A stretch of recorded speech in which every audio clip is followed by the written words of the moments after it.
Hello friends, आज का हमारा टॉपिक है इंसाइज वुंड। तो इंसाइज वुंड में आपको मेनली दो चीज़ें याद रखनी है।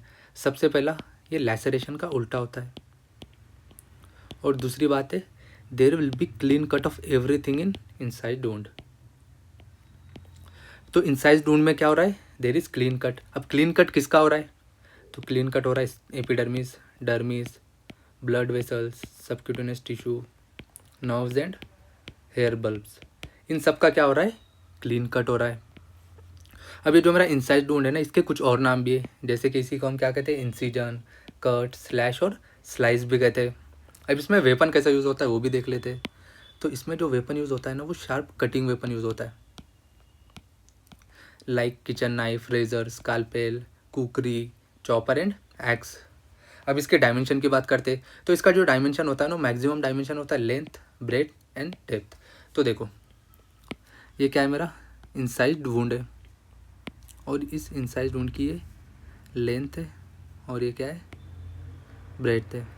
तो जो ब्रेथ होंगी ना इंसाइज वुंड की, it will be slightly more than the thickness of blade due to gaping. तो जो इंसाइज वुंड है, उसकी जो ब्रेथ होती है वो ब्लेड की थिकनेस से थोड़ी सी ज़्यादा होती है। वो क्यों होती है? वो गैपिंग की वजह से होती है। अब इसके अपेयरेंस की बात करते हैं, तो अगर आपको कोई भी इंसाइज वुंड के बारे में कुछ पूछ रहा है, तो आपके दिमाग में सिर्फ एक ही वर्ड आना चाहिए, और वो है clean cut. There will be clean cut of everything in inside wound. There will be clean cut of skin, blood vessels, nerves and hair bulbs. So due to clean cut of skin, इसके margins कैसे होंगे? Regular होंगे, और इसके margins के around bruising and abrasion absent होगा। अब blood vessels के क्लीन कट की वजह से क्या होगा? इसमें ब्लीडिंग प्रोफ्यूज होंगी, मतलब बहुत ज़्यादा ब्लीडिंग होंगी। नेक्स्ट है नर्व्स। तो नर्व्स के क्लीन कट की वजह से क्या होगा? पेन लेस होगा एज कम्पेयर टू लैसरेशन। अब हम इसी चीज़ को डायग्राम से समझते हैं। तो देखो, ये मेरा इंसाइज्ड वुंड है, इसके मार्जिन्स कैसे? रेगुलर है, और ये क्या है? इसके जो मार्जिन्स है इसके अराउंड ब्रूजिंग और अब्रेजन absent है। तो ये इसकी लेंथ है, और ये क्या है? ब्रेथ है, और इसकी ब्रेथ क्या है? ज़्यादा है थोड़ी सी, क्योंकि यहाँ पे गैपिंग प्रेजेंट होती है। और यहाँ पे क्या हो रहा है? क्लीन कट हो रहा है ब्लड वेसल्स का, इसलिए यहाँ पे टिश्यू ब्रीजेज absent होते हैं, और टिश्यू ब्रीजेज absent होते हैं, और क्या होता है? ब्लीडिंग ज़्यादा होती है। ये टिश्यू ब्रीजेस क्या होते हैं? मैंने लैसरेशन वाले वीडियो में आपको बताया था। इसका शेप कैसा होता है? इसका शेप स्पिंडल शेप का होता है। तो हमारा जो इंसाइज वुंड है, ये मेनली इसके दो फीचर्स होते हैं। पहला है टेलिंग, और दूसरा है बेवलिंग। तो अब टेलिंग क्या होता है उसको समझते हैं। तो देखो, ये क्या है? मेरा इंसाइज वुंड है। तो जिसकी जो बिगिनिंग है इंसाइज वुंड की जो बिगिनिंग है, यहाँ पे क्या होता है? थिकनेस ज़्यादा होती है, और और ये ब्रॉड होता है। लेकिन जो इसकी टेल है, जो इसका एंड है, यहाँ पे क्या होता है? थिकनेस लेस होती है, सुपरफिशियल होता है, और ये नैरो होता है। और इसी फेनोमेना को हम क्या कहते हैं? टेलिंग कहते हैं। और इसका क्या फ़ायदा है? इससे हमको डायरेक्शन ऑफ वेपन या फिर कट पता चलती है। तो देखो, ये क्या है? मेरा इंसाइज वुंड है, और ये क्या है? इसकी बिगिनिंग है, और ये एंड है। तो बिगिनिंग में क्या होगा? जो डेप्थ है ये ज़्यादा होंगी, लेकिन जो एंड है यहाँ पे जो डेप्थ है ये बहुत कम होंगी। इससे हमको डायरेक्शन ऑफ कट पता चलेगा या फिर वेपन पता चलेगा। अब नेक्स्ट फेनोमेना है बेवलिंग। तो क्या होता है? देखो, हम इसको थोड़ा डिटेल में समझते। जो इनसाइड वुंड होते हैं उसमें जो वेपन होता है ना, वो स्किन से पैरेलल होता है नॉर्मल केसेस में। तो अगर वेपन स्किन से पैरेलल है तो कुछ इस तरह का इनसाइड वुंड होता है। लेकिन अगर वेपन स्किन से ऑब्लिक है तो उस केस में क्या होता है? कुछ ऐसा वुंड होता है, और इसी को हम क्या कहते हैं? बेवलिंग कहते हैं। So due to oblique incision, जो ब्लेड है वो ऑब्लिकली इंटर करेगा, और उसकी वजह से क्या होगा? अंडरमाइनिंग एजेस हो जाते हैं वुंड के, और उसके अंडरमाइनिंग एजेस की वजह से बेवेल्ड कट्स होते हैं, और इसी को हम क्या कहते हैं? बेवलिंग कहते हैं।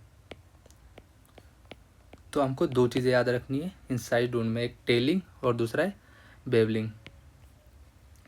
अब नेक्स्ट है हमारा लैसेरेटेड लुकिंग इंसाइड वुंड। जो लैसेरेशन वाला टॉपिक था उसमें हमने क्या पढ़ा था, इंसाइड लुकिंग लैसेरेशन वुंड पढ़ा था, लेकिन हम यहाँ पे क्या पढ़ेंगे, यहाँ पे हम लैसेरेटेड लुकिंग इंसाइड वुंड पढ़ेंगे। अभी लैसेरेटेड लुकिंग है, मतलब इसके मार्जिन्स कैसे होंगे, इर्रेगुलर होंगे। तो देखो ये मेरा लैसेरेटेड लुकिंग इनसाइड वुंड है और इसके मार्जिन्स कैसे, इर्रेगुलर है। और ये होता कैसे, ये होता है जब जो हमारा नाइफ है वो सेरेटेड एजेस होते हैं नाइफ के। ये क्या है, नाइफ है, इसके एजेस कैसे सेरेटेड है, कुछ इस तरह से। और ये मेनली वहाँ पे होता है जहाँ पे स्किन फोल्ड मैक्सिमम होते हैं, लाइक एक्सिला एंड स्क्रोटम। अब लास्ट टॉपिक है इसका मेडिको लीगल इंपॉर्टेंस। तो मेडिको लीगल इंपॉर्टेंस में इसकी एज से हम टाइम सिंस इंजरी फाइंड कर सकते हैं, then cause of injury, nature of injury, direction of force और मैनर ऑफ इंजरी भी हमको पता चल सकता है। तो इसकी edge of wound, direction of force और मैनर ऑफ इंजरी को हम डिटेल में पढ़ेंगे। तो डायरेक्शन ऑफ फोर्स तो हमने डिस्कस कर लिया, अब हम एज ऑफ वुंड को देखते हैं। तो इसकी जो हीलिंग होती है वो लगभग 2 वीक में हो जाती है। तो क्या होता है, initially at 12 hours edges are red and swollen, then at 24 hours, after 24 hours endothelial cells can be seen, then after 36 hours capillary network can be visualized, then after 48 to 72 hours fibroblast can be seen, और फिर 3 से 5 दिन के बाद में collagen fibres are seen, और 1 से 2 week में ये क्या हो जाता है, स्कार आ जाता है। तो इसको याद करने के लिए आपके पास आपको मैं एक ट्रिक देता हूँ, वो है ECF, और आप E के ऊपर एक 2 लगा दो और F के ऊपर भी 2 लगा दो। तो पहले E से याद रखेंगे आप एजेसेंट एंडोथेलियल सेल्स, फिर C से याद रखेंगे आप कैपिलरी नेटवर्क, और F से फाइब्रोब्लास्ट एंड कोलेजन फाइबर्स।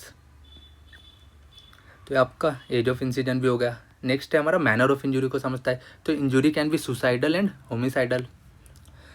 तो अगर इंजरी या फिर जो इंसाइज्ड वुंड है वो नोज़, जेनिटेलिया और ईयर पे प्रेजेंट है और बिवेल्ड एड कट्स है, तो वो कैसा वुंड है, होमिसाइडल है। और जो सुसाइडल कट्स होते हैं ना, ये सेल्फ इन्फ्लिक्टेड होते हैं। तो देखो ये मेरा हाथ है, तो सुसाइडल जो वुंड्स होते हैं ना, ये मेनली एक्सेसिबल पार्ट्स पे होते हैं, लाइक फोर आर्म, नेक, एब्डोमेन। और अगर मैं सुसाइड करने का ट्राई कर रहा हूँ तो स्टार्ट में क्या होता है, ऐसे मल्टीपल और सुपरफिशियल कट्स होते हैं और ये पैरेलल लाइंस की तरह दिखते हैं। तो कैसे, multiple, superficial and parallel lines होते हैं।